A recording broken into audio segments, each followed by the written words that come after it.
이름으로 기도드렸습니다. 아멘. 자리에 앉으시겠습니다.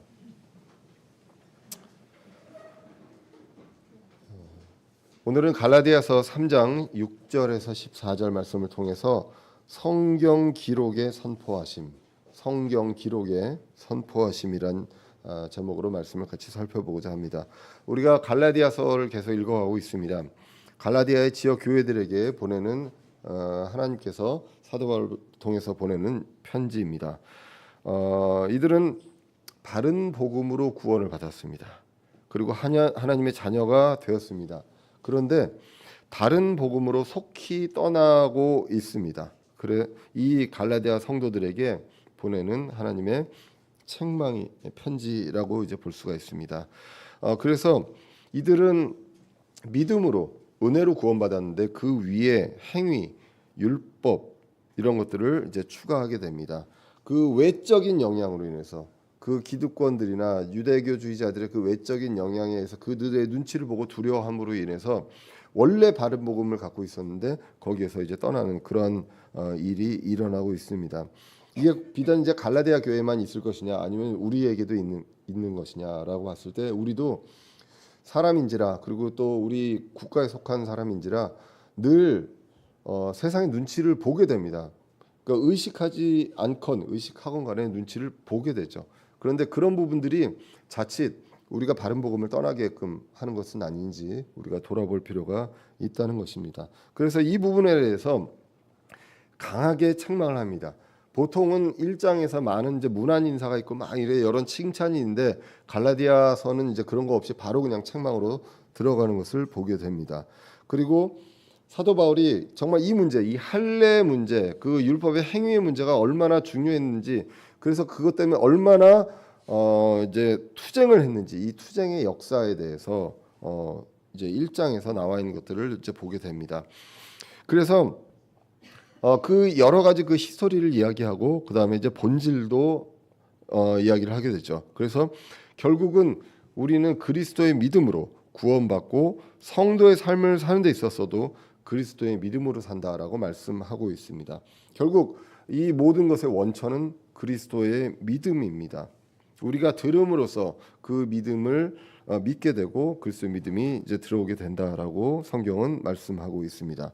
그리고 이제 3장으로 와서 또 다시 이제 책망이 이루어지는데 이제는 어리석은 자들이다, 어리석다라고 이야기합니다. 이 어리석은 자들아라고 이야기를 하게 됩니다.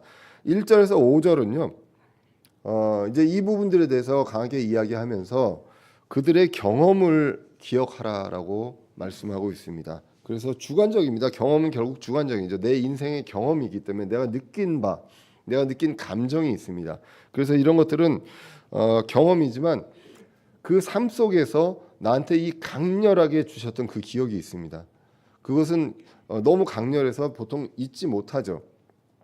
다른 것들은 뭐 일주일 전, 한 달 전에 일어났던 일, 뭘 먹었는지 이런 것들은 기억 잘 못하시잖아요. 그런데 정말 구원받았을 때 그 기억은 전체가를 완전히 그냥 잊고 살 수는 있으나 그걸 기억을 되살리면 그거는 분명하게 기억이 납니다. 저와 여러분들이 분명히 기억이 날 수밖에 없습니다.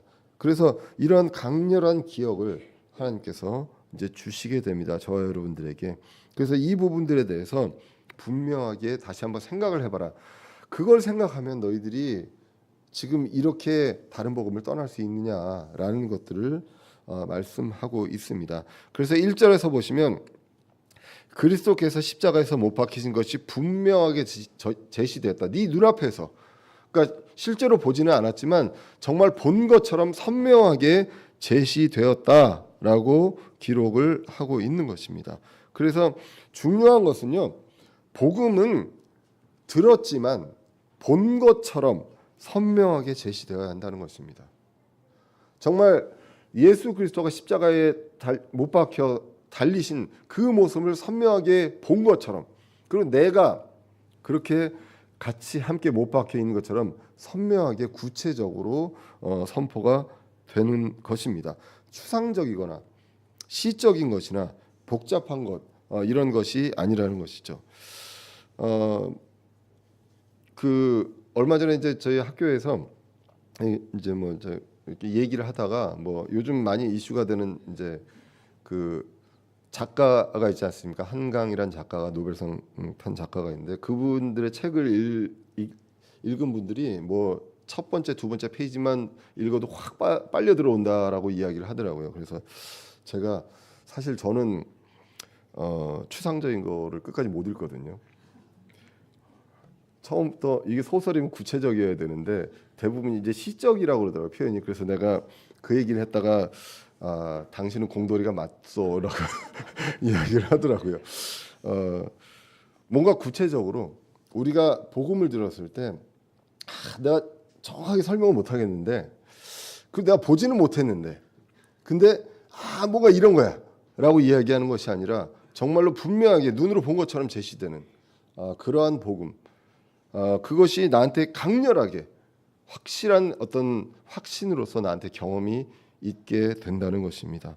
그래서 그 내용을 분명하게 얘기하고 2절에는 그 제시된 복음을 너희들이 어떻게 했느냐, 듣고 믿지 않았느냐라는 것을 강조하게 됩니다. 그리고 성령을 선물로 받았습니다. 약속으로 받은 것을 그 기억하라. 그때 그 감격, 그때 그 기쁨, 그때 그 눈물이 있지 않았느냐라는 것이죠. 그 다음에 이제 4절로 가서 보시면 너희가 이것 때문에 이거 붙든다고 고난 받지 않았느냐. 그냥 딴 사람들 그 유대교주의자들처럼 그냥 거기에 율법에 살아서 그냥 좋은 게 좋은 거로 이렇게 살면 되었을 텐데 그렇지 않았기 때문에 고난 받고 잡혀가고 이제 그러지 않았느냐. 이것을 헛되이 받은 것 아니냐, 받은 것이냐라고 그렇게 이제 이야기를 하게 됩니다. 그래서 복음을 듣고 구원받았던 경험을 기억하고 그 마음대로 살았다면 어떻게 그럴 수 있느냐라는 내용이 이제 1절에서 5절에 나와 있는 내용이라고 볼 수가 있습니다. 그리고 이제 오늘 6절에서 14절은 이것을 이제 객관적인 어떤 증거로 성경 기록으로 논박을 하게 됩니다. 유대교주의자들의 주장이 있습니다. 율법주의자들의 주장이 있습니다. 그들도 이 율법이 기록된 것이잖아요. 이 기록된 거 가지고 이야기를 하기 때문에 경험을 가지고 주관적인 내용을 가지고 이야기할 때 논리적으로 밀릴 수 있는 거잖아요. 그래서 이 성경 기록을 가지고 이제는 이것들을 논박을 하고 그리고 증거를 이제 하게 됩니다. 그러면서 언급하는 그 인물이 뭐냐면 이제 구약 성경에서 아주 위대한 인물이고 또 유대인들을 대상으로 쓴 복음서의 첫 문장에 나올 만큼 그들도 위대하게 생각하는 인물입니다. 바로 아브라함이죠. 마태복음 1장 1절에 보시면 아브라함의 자손이요 다윗의 자손이신 예수 그리스도의 세대에 대한 책이라로 마태복음이 이제 시작하게 됩니다. 그래서 아브라함을 이제 언급을 하게 됩니다. 유대인들이 존경하고요 하나님의 사람이고 우리는 다 아브라함의 조상이다. 육적인 어떤 혈통적으로 아브라함의 조상이다라는 내용을 강조합니다. 그래서 아브라함이 그러면 율법으로 의롭게 되었느냐 이 내용을 이야기하기 위해서 아브라함을 이제 언급을 하게 되죠. 모세의 율법 이전의 사람입니다. 율법 이전에 아브라함은 의롭게 되었습니다. 이것을 이제 갈라디아서 3장 6절에서 기록하고 있습니다. 이것은 이것은 무엇입니까? 1절에서 5절에서 계속 나왔던 그러한 내용입니다. 믿음으로 의롭게 되지 않느냐라는 내용을 이야기하면서 이것은 곧 아브라함이 하나님을 믿음에 그것을 그에게 의로 여기셨느니라라고 기록을 하고 있습니다. 아브라함이 하나님을 믿어서 그것을 의로 여기셨다. 이 여기셨다라는 것을 이제 was accounted라고 나옵니다. 그래서 account하면 이게 이제 회계 이런 것들이거든요. 그래서 어떤 회계 어떤 장부에 이제 기록이 되었다라는 내용과 같습니다. 그래서 이게 이제 전가라고 하는 그런 단어가 있는데 imputation이라는 단어가 있는데 이 단어와 이제 같이 연결이 됩니다. 무엇이 전가된다라는 내용으로 이제 보게 되는 것이죠. 그래서 일단 먼저 아브라함은 어떻게 의로 여겨지셨나라는 거죠. 아브라함이 어떻게 의로 여겨졌는가? 바로 하나님을 믿었기 때문에 무언가를 지키고 어떤 행위를 한 것이 아니라 믿었기 때문에 그렇다라는 것이고 그 시점도 아브라함 자체도 할례 받기 전입니다. 할례를 받아야 된다고 하면 의롭게 되기 전에 할례를 받아야 된다고 하면 할례를 받고 의롭게 되어야 하는데 그 시점 자체가 할례 받기 전이라는 것이죠.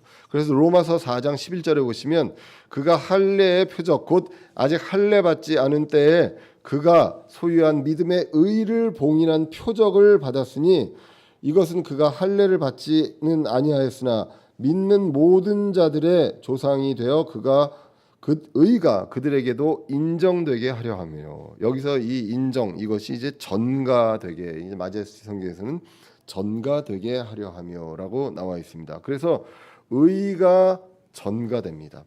하나님의 의가 이제 전가되는 것입니다. 그래서 이것을 이제 오늘 본문에서는 의로 여기셨다라고 이제 기록을 하고 있습니다. 이 전가란 뜻은 원래 어원은 어떤 사람의 회계 장부에 기록을 하는 것입니다.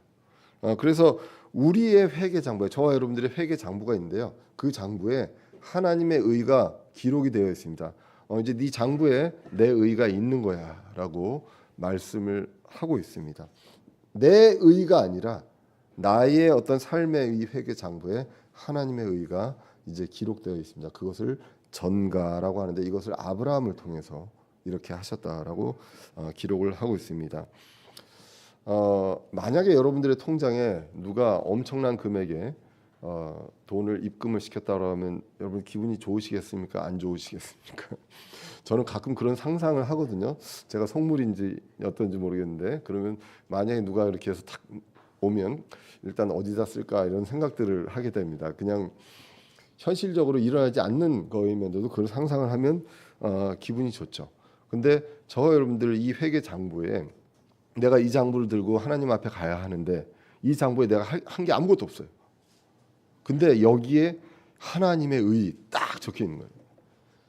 그때 그 감사, 그 기쁨, 감격 이런 것들을 느끼시는지 모르겠습니다. 우리가 하나님의 왕국으로 갈 수 있을 때 하나님의 의가 있기 때문에 갑니다. 이 우리 회계 장부에 그게 있기 때문에 갑니다. 저희 말씀을 준비하면서 늘 말씀드리지만 인생에 강렬한 기억이 있잖아요. 잊혀지지 않는 그런 강렬한 기억이 있습니다. 근데 그 기억 중에 하나가 있었습니다. 이 유사한 것들인데 제가 이제 그 미국으로 유학을 가려고 이제 준비할 때였습니다. 그때 마침 또 IMF가 터져서 나라가 망했거든요. 그래서 환율이 그때 달러당 한 2,000원 정도 했었습니다. 지금 이제 한 1,500원 하잖아요. 근데 그때는 2,000원 했었거든요. 그리고 이제 일단 뭐 저도 가진 돈이 없었고 뭐 우리 가족이 그때 당시에 좀 안 좋았어요. 그 상황이 IMF가 터졌기 때문에. 근데 미국에 이제 갈 때요. 지금 여러분들 여행 갈 때는 그냥 무비자로 가시잖아요. 근데 유학을 갈 때는 비자를 받아야 됩니다. 왜냐하면 오랫동안 거기에 있어야 하기 때문에 그리고 거기서 유학 간다고 하고 도망갈 수도 있기 때문에 그 나라에서 그냥 그 불법 체류자를 살 수도 있기 때문에 그런 부분들을 굉장히 면밀하게 보고 또 인터뷰도 합니다. 그 대사관 가서 인터뷰를 하거든요. 가장 중요한 게 뭐냐면 물론 합격 통지서는 있어야 되고요. 그 학교에 대해서 합격했다는 통지서는 있어야 하고 또 무엇이 있어야냐면 통장 사본이 있어야 됩니다. 내가 갖고 있는 돈이 얼마인가. 왜냐하면 돈이 없는 사람이면 분명히 여기는 유학 가가지고 딴 걸 할 것이다라고 하기 때문에 그런 비자를 안 줍니다. 그냥 그 여러분들 지금 상상이 안 되시겠지만 예전엔 그렇게 해서 거부당하는 경우가 많았거든요. 그래서 다 끌어모아도 제가 가진 돈도 없고 없었어요. 그래서 통장을 다 모으고 저희 장모님 통장도 이제 가지고 가고 이제 그렇게 했습니다. 그래가지고 서류를 이렇게 뒤밀었죠. 거기에 앞에 영사가 이제 미국 사람 앉아 있고 그 다음에 통역이 있습니다. 저는 이제 그 아들내미 안고 저희 아내와 같이 이제 서 있고 이제 묻는 말에 이제 대답을 하고 이제 그렇게 하는 상황인데 딱 보더니 통장을 이렇게 보는 거예요. 그러더니 뭐라고 말하고 막 얘기를 합니다. 그 얘기하는데 그때 당시에 영어를 잘 못했거든요. 영어 시험 봤지만 그 유학 갈 수 있는 영어 성적은 있었지만 성적이야 뭐 시험 보는 거니까 말하고 듣기가 잘 안 되거든요. 뭐라고 얘기를 해요. 통역은 또 막 얘기를 합니다. 통장에 잔고가 부족하고 뭐 어쩌고 막 얘기를 합니다. 그래서 이게 지금 가가지고 이렇게 해서는 유학이 안 되고 뭐 막 얘기를 해요. 그래서 저는 아니 그래도 그때 당시에 그 합격 통지서 거기에 비자 서류에 뭐라고 적혀 있냐면 저는 가면서 장학금 받고 월급 받는 걸로 되어 있었어요. 지도 교수가 그걸 주기로 했거든요. 그 문장이 들어있는데 그걸 안 보고 통장만 보고 이 사람은 이제 안 되겠다라고 한 거예요. 그래가지고 하는데 제가 그래서 이제 한국말로 아니 저 장학금 받는데요 뭐 막 이런 얘기 하고 그것도 통역분들도 이제 통역분들은 이제 그분 통역을 해야 되잖아요. 그러니까 제 얘기를 통역할 시간이 없는 거죠. 막 얘기를 하고 안 될 것 같아 영어로 뭐 리서치 어시스턴트십 막 이렇게 얘기하는데 전혀 얘기가 안 되고 제 여권에 비자 거부 도장을 딱 찍고 서류가 반이 밖으로 나왔습니다. 창구 밖으로 나왔는데 전 그때 이제 하나님이 저와 함께 하셨다고 생각하는데 영어 단어 3가지가 생각이 나더라고요. 그래서 The school supports me 그렇습니다. 한국말로 하면 학교가 지원해유. 예, 예. 3단어를 딱 얘기를 했어요. 쉬운 단어로 얘기한 거죠. 쉬운 단어로. 처음에는 뭐 더 유니버시티 뭐 리서치 어시스턴트 마이 어드바이저 막 이렇게 얘기했는데 그거 안 되잖아요. 안 되는 영어를 하는데 더 스쿨 서포트 미 딱 얘기했거든요. 그랬더니 영사가 이걸 내밀다가 딱 멈추는 거예요. 그러더니 그게 어디 적혀 있냐 그러는 거예요. 그래서 합격 통지서 그 안에 거기에 이제 한 달에 얼마 줄 것이다 뭐 이런 것들이 적혀 있었거든요. 그걸 딱 보더니 미안하다. 그러더니 여기서 이제 딱 그은 거예요. 제가 뭘 말씀드리려고 하냐면 유학 못 갈 뻔했습니다. 근데 거기에 뭐가 적혀 있었냐면 그 학교에서 나한테 이만큼 돈 준다가 적혀 있었기 때문에 갈 수가 있었습니다. 저와 여러분들 회계장부에 하나님의 왕국에 비자를 받아서 들어간다면 아마 거부 도장 딱 찍고 창구 밖으로 나왔을 겁니다. 그랬는데 거기에 무엇이 있습니까? 하나님의 의가 저와 여러분들의 회계장부에 있는 거예요. 그게 전가가 되었다. 믿음으로. 그겁니다. 내가 막 잘한 것들을 막 적고 그게 아니라 그걸로 되었다라고 오늘 본문이 이야기를 하고 있는 것입니다. 그것이 아브라함을 통해서 아브라함의 사례를 봐라라는 것이죠. 아브라함이 뭘 잘해가지고 의롭다 여김을 받았느냐? 그게 아니라 믿었기 때문에 그랬다. 아브라함만 봐도요. 뭐 잘한 것도 있지만 잘 못한 것도 있잖아요. 이삭 이렇게 주신다고 했는데 그거 못 기다려가지고 이제 첩을 통해서도 이제 아이를 낳게 되고 또 이집트로 들어갈 때 아내가 이쁘니까 또 속이기도 하고 그 여러 가지 그런 믿음들이 그 적은 믿음들이 있었잖아요. 그런데 그럼에도 불구하고 아브라함이 하나님을 믿었기 때문에 그 믿음으로 의롭게 여겨지셨다라고 그렇게 성경이 기록을 하고 있습니다. 거기에 그 의롭게 여겨졌다는 건 뭐냐? 아브라함의 회계장부에 하나님의 의가 딱 들어가 있는 것이죠. 그래서 이 부분들이 정말 저와 여러분들에게 얼마나 은혜가 되는지 여러분들 한 사람 한 사람 삶을 돌아봤을 때 과연 이대로 그냥 내 행위만 가지고 갈 수 있느냐? 그러면 앞으로 지금도 똑바로 살아라. 똑바로 사는 그것만 가지고 하나님의 왕국에 갈 수 있느냐? 그렇지 않잖아요. 그런데 우리가 우리의 행위가 아니라 믿음으로써 하나님의 의가 들어와서 이제 회개 장부에 들어오게 됩니다. 그것을 이제 전가라고 말씀하고 있습니다. 성경 기록도 분명히 그렇게 이야기를 하고 있는 것입니다. 그래서 3장 7절에 그런즉 너희는 믿음에 속한 자들 곧 그들이 아브라함의 자손인들인 줄 알지어다라고 기록을 하고 있습니다. 성령이 오시기 전에도 율법 이전에도 할례 받기 이전에도 믿음으로 하나님의 의가 회개 장부에 기록이 되게 됩니다. 하나님의 의가 전가되었습니다. 갈라디아 성도들도요. 그 믿음이 전가된 그런 한 믿음, 동일한 믿음에 속한 자들입니다. 저와 여러분들 뭐에 속한 자들입니까? 같은 믿음에 속한 자들입니다. 그 믿음에 속한 자들은 다 누구의 자손이냐? 아브라함의 자손들이라고 합니다. 저와 여러분들이 아브라함하고 뭐 혈통이나 뭐 육적으로 관계가 없잖아요. 여기서 육적으로는 상관없지만 그런데 믿음에 속한 자들은 아브라함의 자손이라고 합니다. 이것은 육적인 어떤 자손이 아니라 영적인 자손이다라는 것이죠. 예수님께서 니고데모에게 어떻게 이야기하셨습니까? 니고데모에게 다시 태어나야 된다라고 말씀하시면서 요한복음 3장 6절 7절에서 이렇게 기록합니다. 육에서 난 것은 육이요 성령에게서 난 것은 영이니라고 기록을 하죠. 그래서 우리는 다 영적인 자손입니다. 성령으로 다시 태어난 우리는 영적인 아브라함의 자손이다라고 이제 볼 수가 있습니다. 그래서 아브라함에게 약속하신 것을 함께 받는 상속자다라는 것이죠. 아브라함이 받는 그 복, 그것을 함께 받는 그런 상속자입니다. 유대인들은 어떻습니까? 유대인들은 육의 자손입니다. 육의 자손은 하나님께서 약속하신 것을 그 상속을 받을 수 없습니다. 그것만 가지고 육의 자손인 것만 가지고 받을 수가 없죠. 그런데 지금 믿음에 속한 자들에게 육에 속한 자들이 아브라함의 어떤 육적인 자손들이 뭐라고 하는 거예요. 근데 그거에 흔들리고 있는 그런 상황입니다. 그래서 갈라디아 교회는 이들을 두려워하고 의식하고 있습니다. 그래서 이제 8절에서 이렇게 같이 이제 기록을 합니다.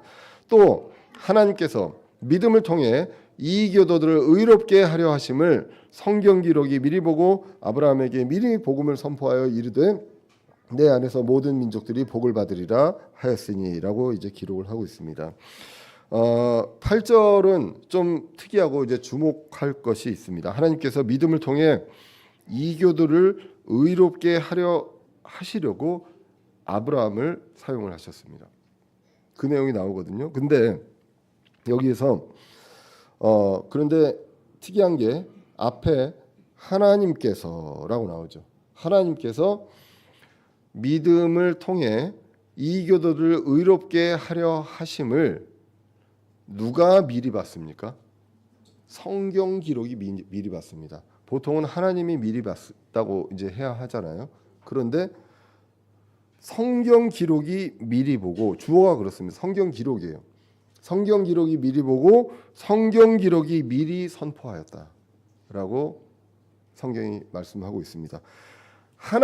마치 하나님과 성경 기록을 다르게 보는 것처럼 이야기를 하고 있어요. 하나님께서 이렇게 하려는 의도가 있는데 이거를 성경 기록이 미리 봤대요. 그래서 미리 봐서 아브라함에게 미리 복음을 선포했다라고 성경이 이제 기록을 하고 있습니다. 그래서 하나님을 성경 기록으로 표현을 하고 있습니다. 아브라함에게 말씀을 전한 분은 구약성경에서 명백하게 하나님이잖아요. 하나님인데 하나님의 의도를 성경 기록이 미리 보고 그 복음을 선포했다라고 기록을 하고 있습니다. 여러 이제 어떤 의미가 있습니다. 첫 번째로는 구체적으로 이제 어떤 성경 기록 말씀은 말씀 하나님을 이야기하죠. 그래서 아들 하나님 예수님을 상징하기도 합니다.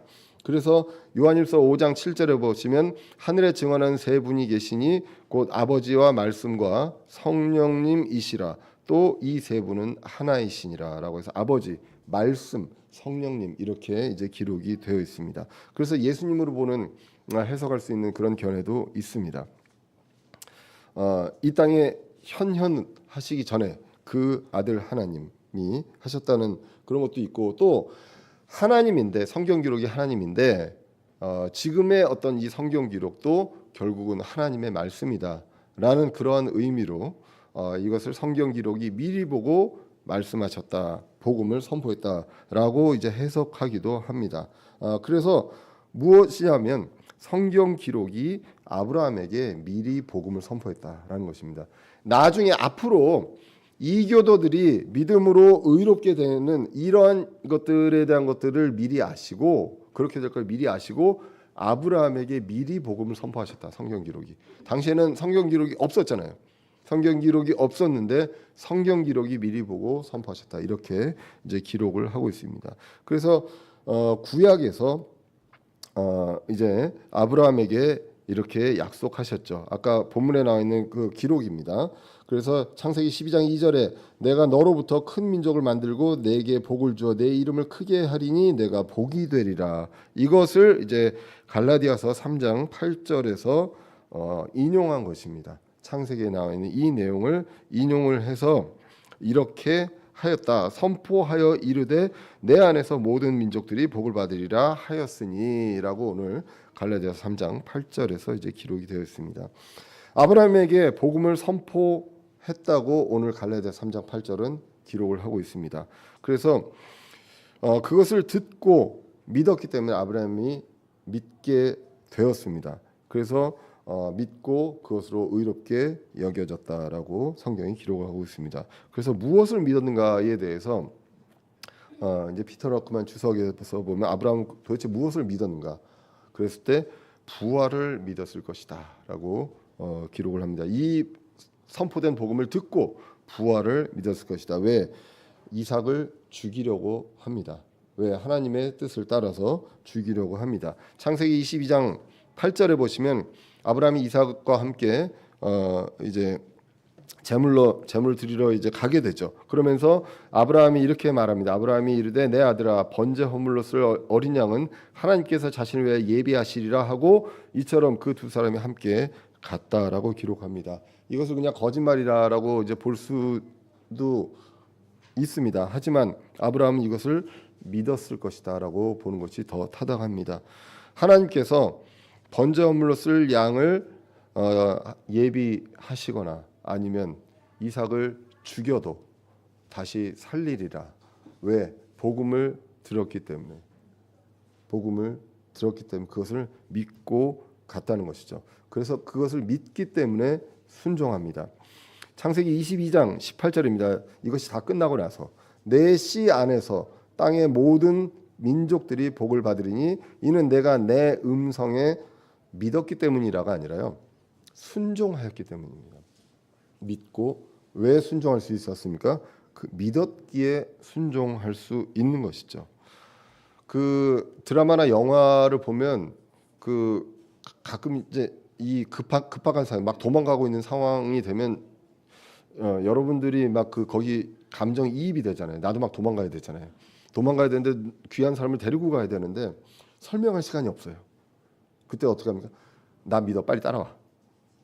그렇게 얘기하죠. 그 분을 믿습니다. 그죠?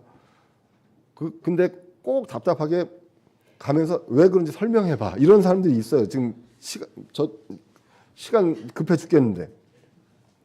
그런데 아브라함은 믿었습니다. 충분히 이 부활에 대해서 들었기 때문에 믿었다라고 이제 우리는 본다라는 것입니다. 그래서 아브라함은 믿음을 통해서 이제 영적 자손들이 복을 받게 되었습니다. 이 믿음을 통해서. 그래서 이제 이교도들까지도 의롭다 하시려고 구약에서 나오지 않지만 이제 예수 그리스도가 오시고 이제 이런 부분들까지도 다 보시고 성경 기록이 미리 보고 이런 것들을 미리 선포하셨다라고 기록을 하고 그래서 이렇게 아브라함에게 이제 복을 주신다라고 기록을 했다라는 것이 이제 8절에 나오는 내용입니다. 그리고 이제 9절에서 구약의 아브라함에 대해서 이제 이런 의미다라고 분명하게 이제 단정을 짓습니다. 3장 9절을 보시면 그런지 이와 같이 믿음에 속한 자들은 믿음이 충만한 아브라함과 함께 복을 받느니라. 왜? 구약에서 창세기 12장에서 나온 것처럼 아브라함에게 복을 약속하셨습니다. 그렇기 때문에 이와 같이 믿음에 속한 자들은 믿음이 충만한 아브라함과 함께 복을 받게 된다. 아브라함의 영적인 자손이다라고 이제 기록을 하고 있습니다. 율법 이전에 그리고 아브라함도 할례받기 이전에 믿음으로 의롭다함을 인정을 받았습니다. 그런데 율법은 어떻습니까? 10절에 나옵니다. 율법의 행위에 속한 자들은 다 저주 아래에 있나니 기록된 바 율법책에 기록된 모든 것을 행하기 위하여 항상 그것들 가운데 거하지 아니하는 모든 자는 저주받은 자니라 하였느니라라고 기록을 하고 있습니다. 자, 그래서 믿음에 속한 자들과 반대되는 사람들입니다. 율법의 행위에 속한 자들입니다. 자, 믿음에 속한 자들이 있고요. 율법의 행위에 속한 자들이 있는 것이죠. 그래서 10절은 율법의 행위에 속한 자들입니다. 이 두 개를 섞을 수 있느냐? 그렇지 않고 완전히 분리된 자들이다. 라는 것을 오늘 성경이 분명하게 말씀을 하고 있습니다. 그래서 이들이 어떤 자들이냐라고 하면 다 저주 아래 있다라고 기록합니다. 그래서 이것도 구약 성경 기록으로 말씀합니다. 율법책에 기록된 모든 것을 행하기 위하여 항상 그것들 가운데 거하지 아니하는 모든 자는 저주 받은 자니라라고 기록을 하고 있습니다. 여기에서 항상 이것을 모두 지키고 여기 항상 거해야만 합니다. 완벽하게 그것을 말씀하고 있으면서 신명기 27장 6절을 인용하는 것이죠. 이 율법의 모든 말씀을 행하기 위하여 그것들을 확인하지 아니하는 자는 저주를 받으리라 할 것이요 온 백성은 아멘 할지니라라고 기록합니다. 이 말씀을 행하기 위해서요. 행하는 것만이 아니라요. 이거를 매번 확인해야 합니다. 이거 그 율법을 왜 기준으로 이제 죄를 지었는데 나중에 너 왜 죄 지었었는데 저 몰랐는데요. 안 된다는 거예요. 왜? 확인해야 한다는 것입니다. 그 확인하지 않으면 이것은 저주받는다. 완벽하게 지켜야 한다. 아니면 저주받는 것입니다. 내가 몰라서 그게 허용이 되지 않습니다. 야고보서 2장 10절은 어떻게 기록합니까? 누구든지 온 율법을 지키다가 한 조목이라도 어기면 모든 것에서 유죄가 되나니라고 기록합니다. 하나라도 어기면 모든 것에서 유죄가 됩니다. 율법에 기록된 것은 의식법도 있습니다. 어떤 희생 예물을 드리고 속죄 헌물을 드리고 하는 의식도 있지만 도덕법도 있습니다. 그 엄격한 것들 중에 하나라도 지키지 않으면 모든 것에서 유죄가 됩니다. 그러면 죄의 대가는 사형입니다. 로마서 3장 20절입니다. 그러므로 율법의 행위로는 어떤 육체도 그분의 눈앞에서 의롭게 될 수 없나니 율법으로는 죄를 알게 되느니라라고 이제 기록을 하고 있습니다. 그래서 율법으로 의롭게 되는 건 불가능합니다. 그런데 위선자들, 바리새인들, 서기관들, 당시에 이 위선자들은 사람을 보기 때문에 사람 내가 보기에 율법을 다 지키는 것 같다라는 것으로 내세운 것이죠. 그런데 사람을 보기 때문에 가능합니다. 그런데 오늘 본문은요. 3장 11절은 뭐라고 얘기하냐면 그러나 하나님의 눈앞에서는 아무도 율법으로 의롭게 되지 못할 것이 분명하니 의인은 믿음으로 살리라 하였느니라 라고 기록합니다. 누구의 눈앞에서요? 하나님의 눈앞에서입니다.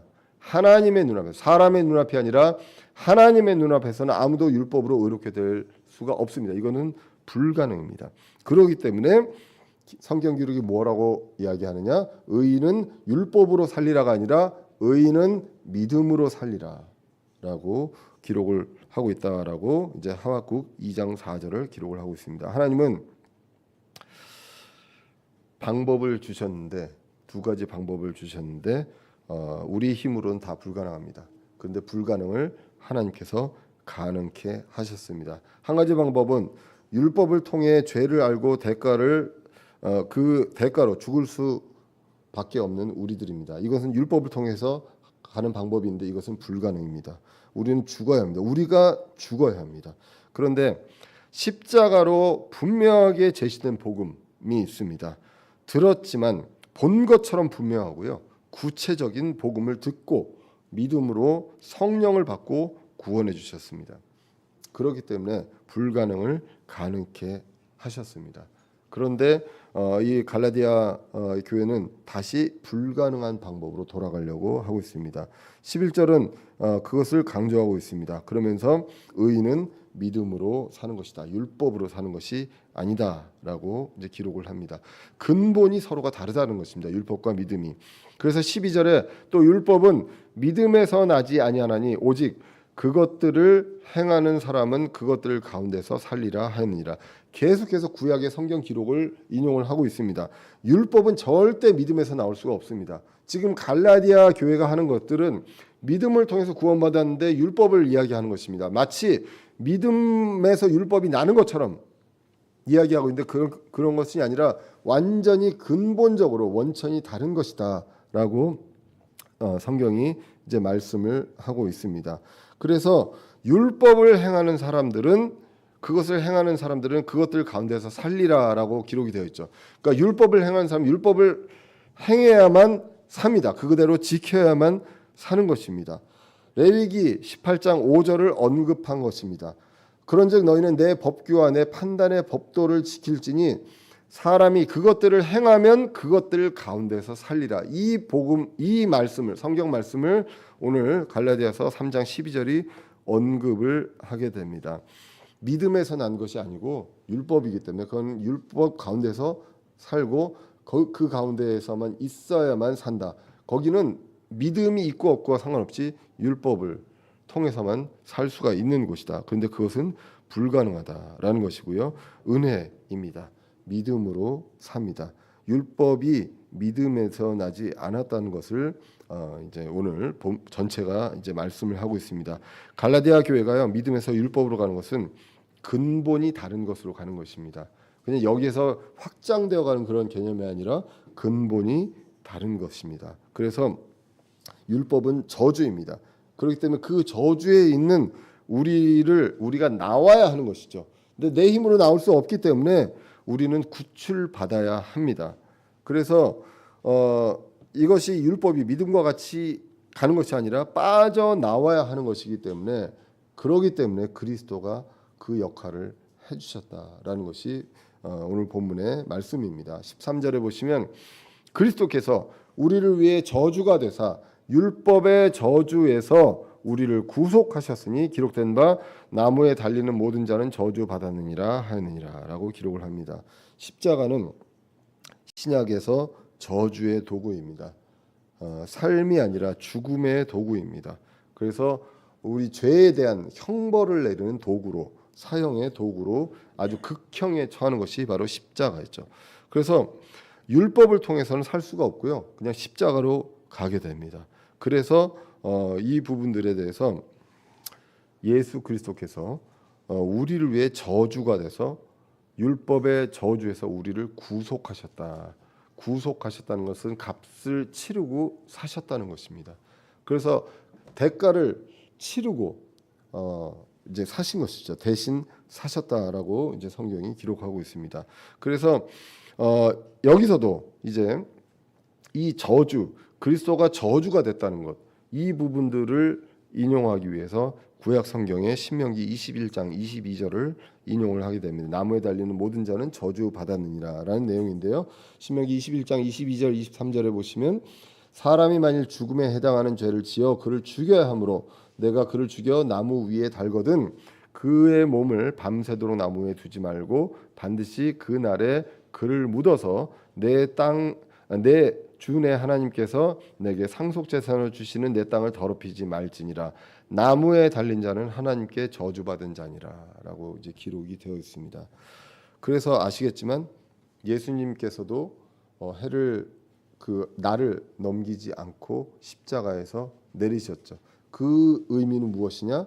저주받았다는 것이죠. 그리스도께서 저주가 되셨다는 의미입니다. 나무에 달린 자들은 저주받았기 때문에 하루를 넘기면 이 나무와 그 밑에 있는 땅이 더럽혀진다는 겁니다. 그렇기 때문에 그 날을 지나가기 전에 내려라라는 내용입니다. 이 내리는 이유가 뭐냐?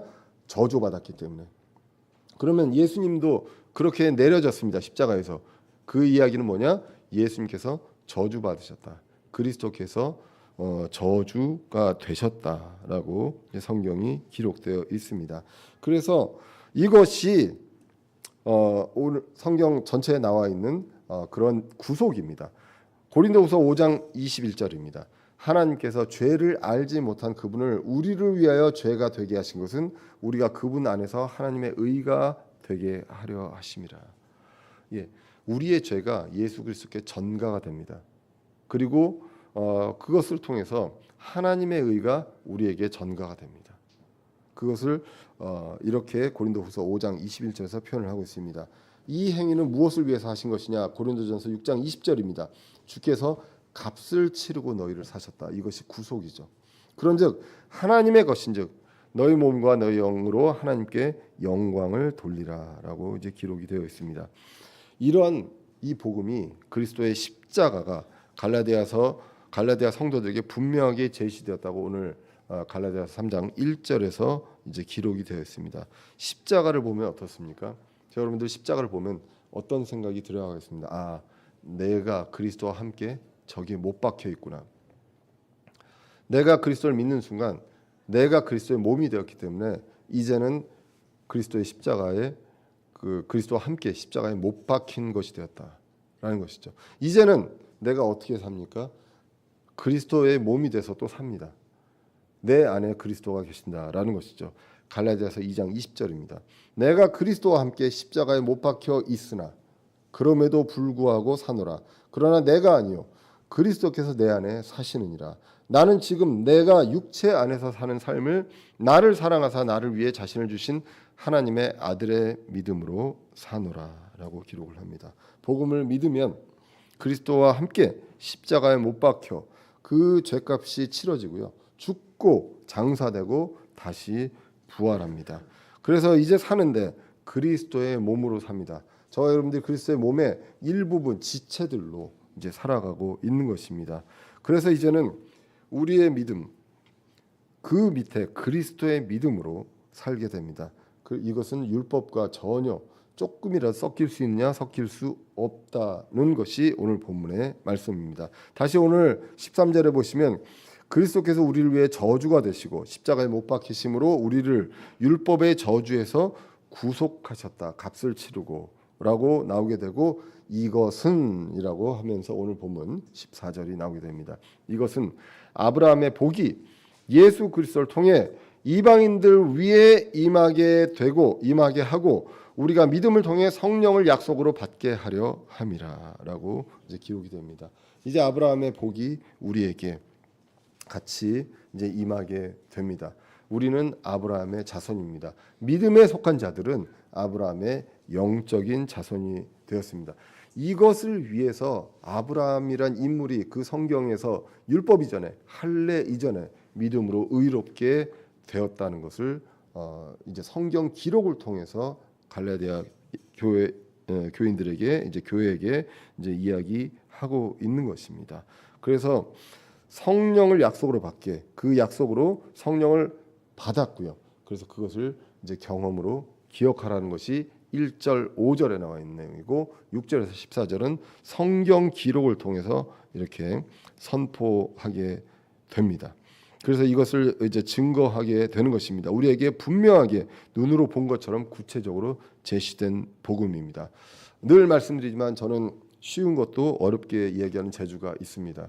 오늘 말씀을 통해서 분명하게 구체적으로 뭔가 조금 더 선명하게 보이게 되셨는지 아니면 선명했던 게 더 흐려졌는지 그거는 잘 모르겠지만 성경 기록이 미리 아셨습니다.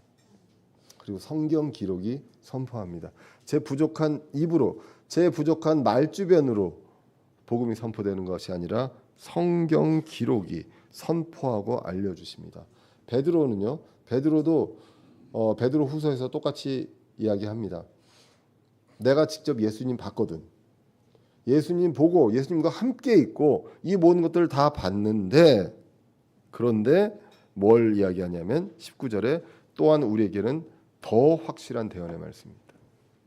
내가 눈으로 본 것보다 베드로가 눈으로 보고 경험한 것보다도 더 확실한 대언의 말씀이 있다. 성경 기록이 있다라고 기록을 하고 있습니다. 그래서 눈에 본 것처럼 우리도 이제 알고 확신해야 하고요. 그리고 눈에 본 것처럼 분명하고 구체적으로 우리가 전해야 한다는 것이죠. 아마도 갈라디아에서 교회에는 사도 바울로부터 직접 이제 복음을 들은 사람들이 있을 것이고 그 복음을 들은 사람이 또 전했을 수도 있습니다. 전한 사람들도 있을 것입니다. 그런데 그것이 분명하게 제시된 그대로 분명하게 전해졌는지 이런 부분들은 잘 모르겠습니다.